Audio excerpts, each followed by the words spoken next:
Hello friends, नमस्कार। मैं हूं उमाकांत पंड्या और आज हम बात कर रहे हैं प्रश्नावली 6.3 का क्वेश्चन नंबर 13 या कह दीजिए सवाल नंबर 13। इसमें हमें क्या दे रखा है? एक त्रिभुज ए बी सी। तो सबसे पहले हमें बनाना होगा यहाँ पर त्रिभुज ए बी सी। तो सबसे पहले बना देते हैं हम त्रिभुज। तो ये हो गया हमारे पास में त्रिभुज, और अब इसका कर देते हैं हम नामकरण। ये हो गया हमारे पास में ए बी और सी। अब आगे क्या कह रहा है हमें? एक त्रिभुज ए बी सी की भुजा बी सी पर एक बिंदु डी इस प्रकार स्थित है। यानी कि यहाँ पर कह रहा है आपको जो त्रिभुज दे रखा है उसकी जो भुजा है हमारे पास में बी सी। तो बी सी भुजा कहाँ पर है? ये देखिए, ये होगी हमारे पास में बी सी भुजा। उस पर एक बिंदु डी स्थित है।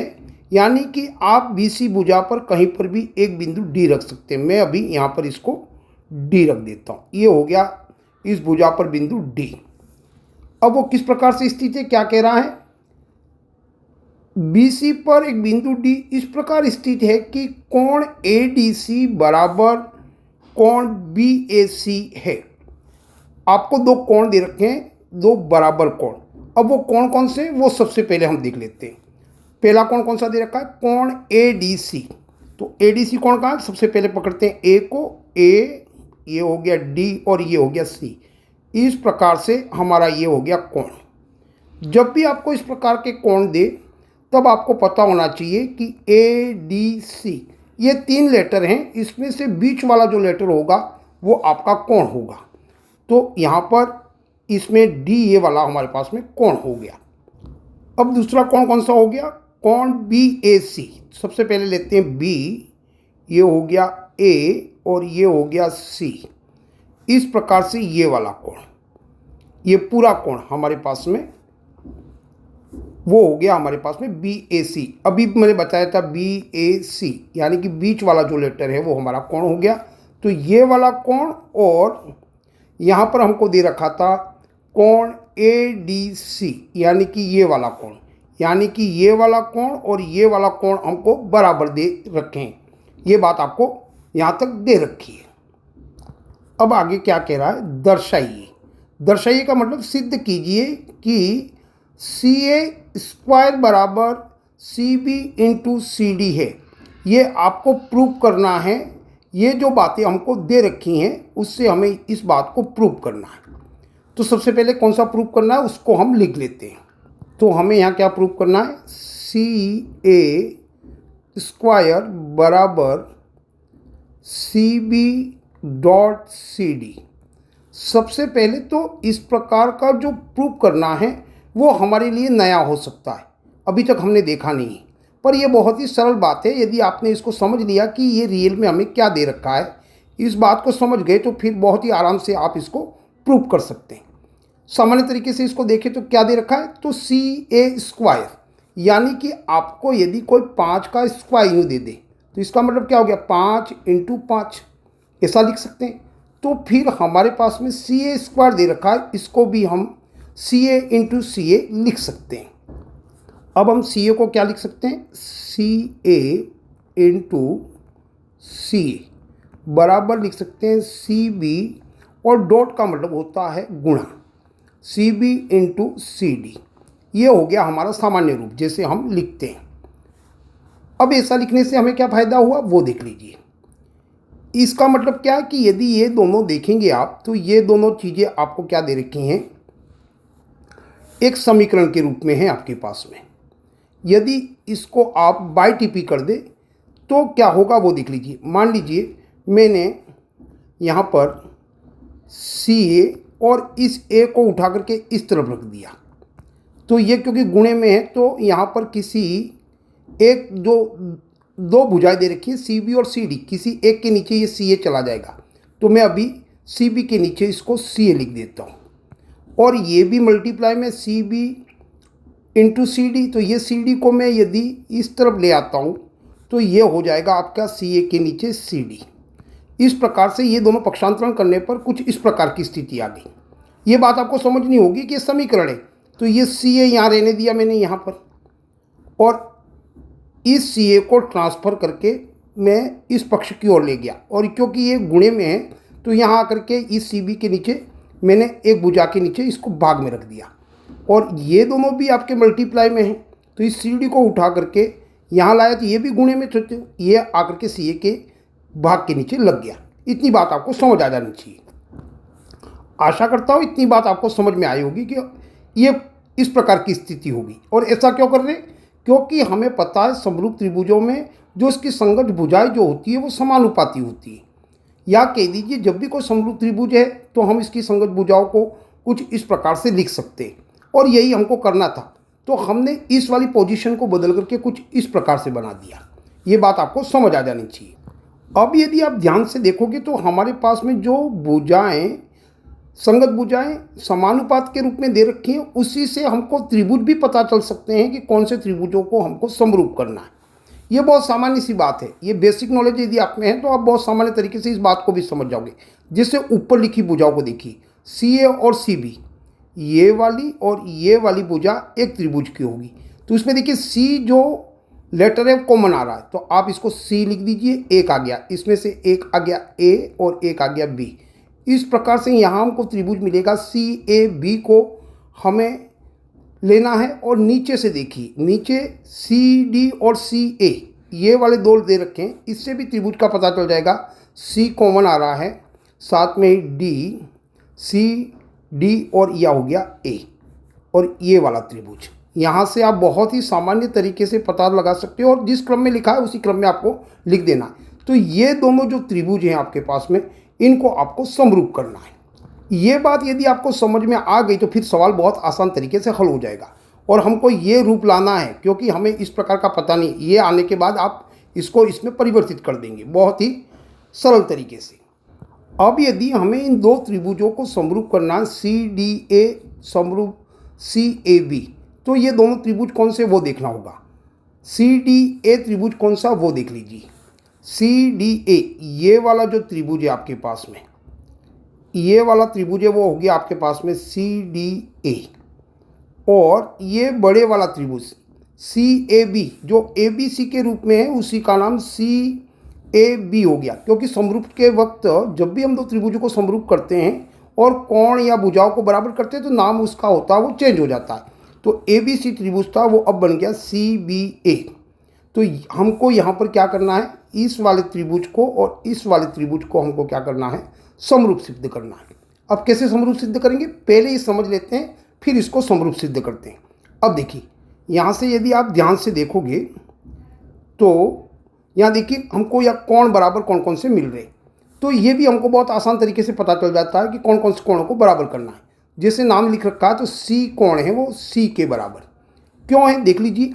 यहाँ पर आप देखोगे तो ये वाला त्रिभुज जो आपके पास में सी डी ए है उसका सी कोण है वो भी ये वाला कोण है आपका, ये कोण है वो सी डी ए के अंदर भी है, इसके अंदर भी है।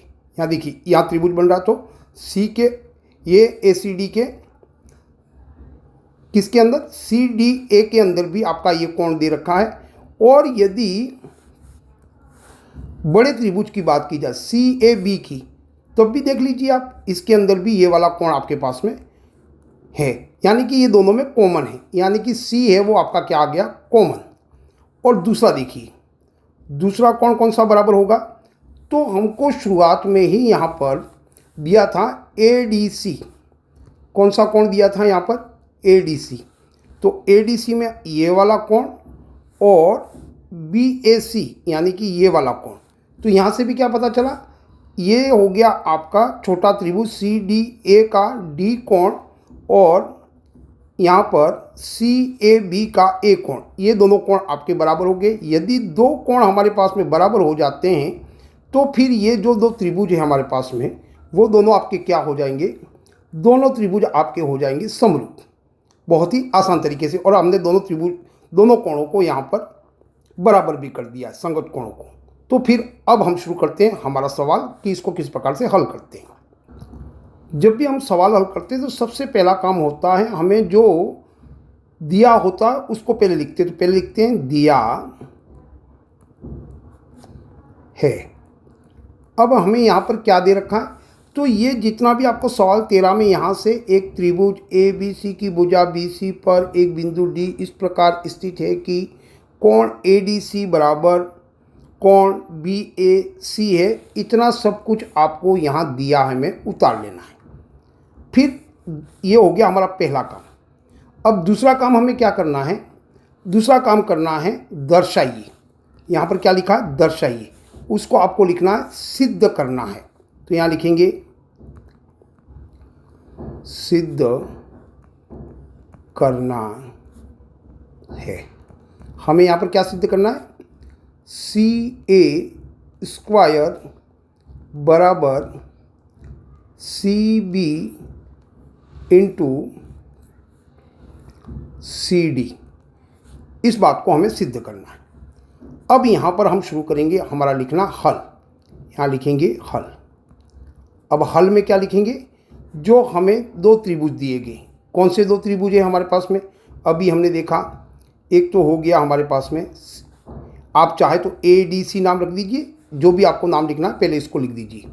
त्रिभुज ए डी सी व त्रिभुज ए बी सी में, यहाँ पर आप कुछ भी नाम रख सकते हो, पर जब हम इसको समरूप करेंगे तब इसका नामकरण चेंज हो जाएगा, ये आपको पता होना चाहिए।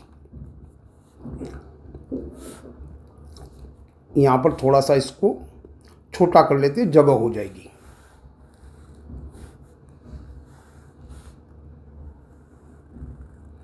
ये हो गया हमारे पास में दिया है के रूप में, और सिद्ध करना है, दो बातें हो गई। अब हम हल करेंगे। हल में हमारे पास में त्रिभुज ए डी सी व त्रिभुज ए बी सी दे रखे हैं। अब इसमें हमें क्या लिखना है कि इनके कोणों को, अब देखिए यहाँ कोण कौन कौन से बराबर हैं, तो उसी के अनुरूप इसके नाम आएंगे। तो यहाँ देखिए कोण ए डी सी में देखिए कौन कौन सा आ रहा है, आप चाहे तो सी लिख दीजिए।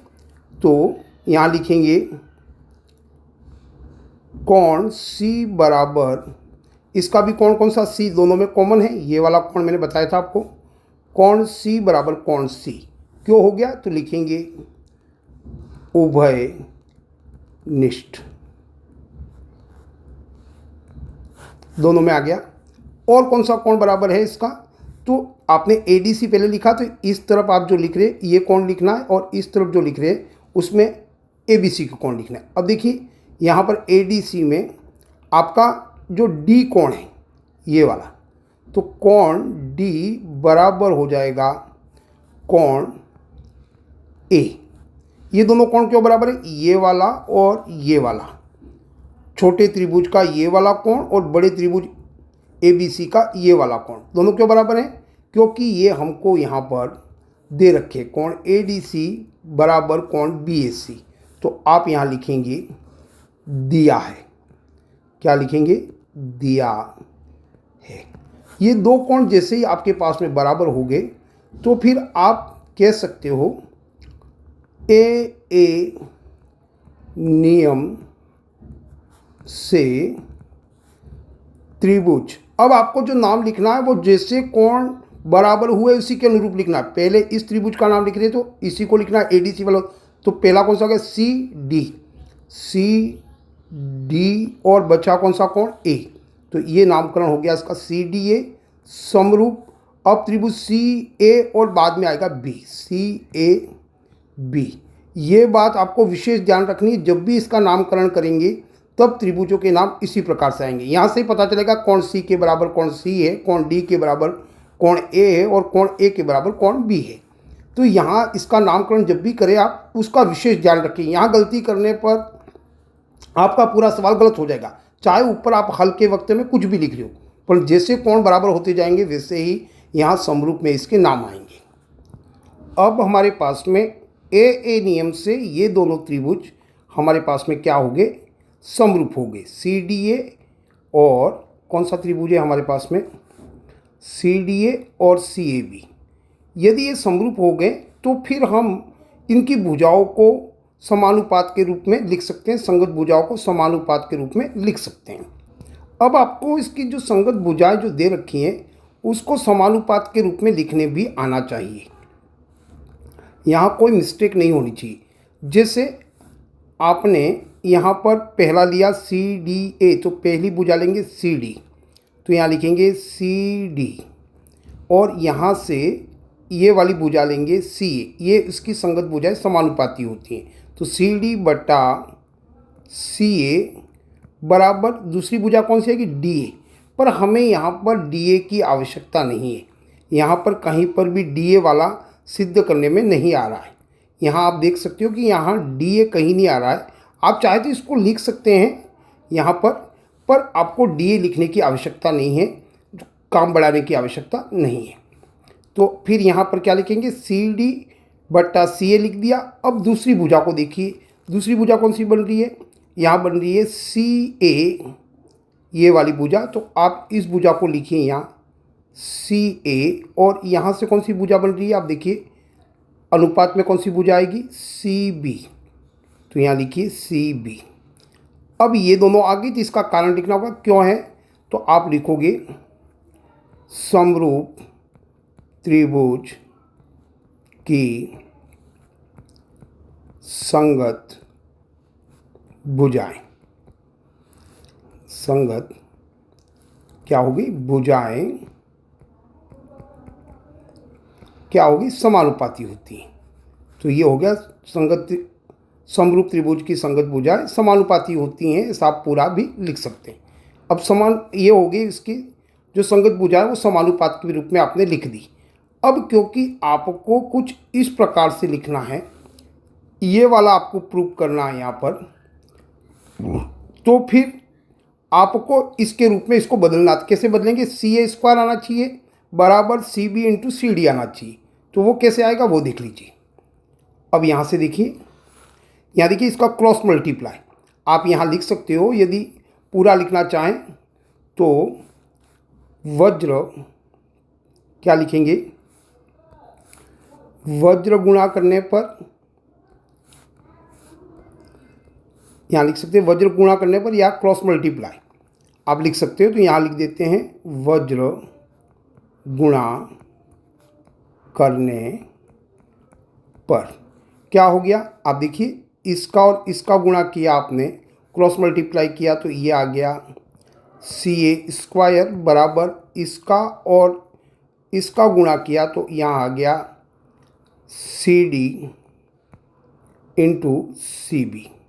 इस प्रकार से आपको जो प्रूव करना था उसको आपने यहाँ पर प्रूव कर दिया। भले यहाँ C B into C D लिखा है, तो आप यहाँ पर भी C B into C D लिख सकते हो। इसमें मल्टीप्लाई में आप कैसे भी लिख सकते हो। तो यहाँ आप पहले सी बी लिख दीजिए, फिर इंटू में सी बी कर दीजिए। मैं ही कर लेता हूँ इसको सही, इसको लिख दीजिए C B into C D, और फिर लिख दीजिए इति सिद्धम। इस प्रकार से मैंने अपना छोटा सा प्रयास यहाँ पर किया है। ये प्रयास आपको कैसा लगा आप कमेंट के माध्यम से ज़रूर बताइए, और पसंद आने पर कमेंट कीजिए, लाइक कीजिए, साथ में सब्सक्राइब कीजिए। आज के लिए बस इतना ही। जय हिंद, जय भारत।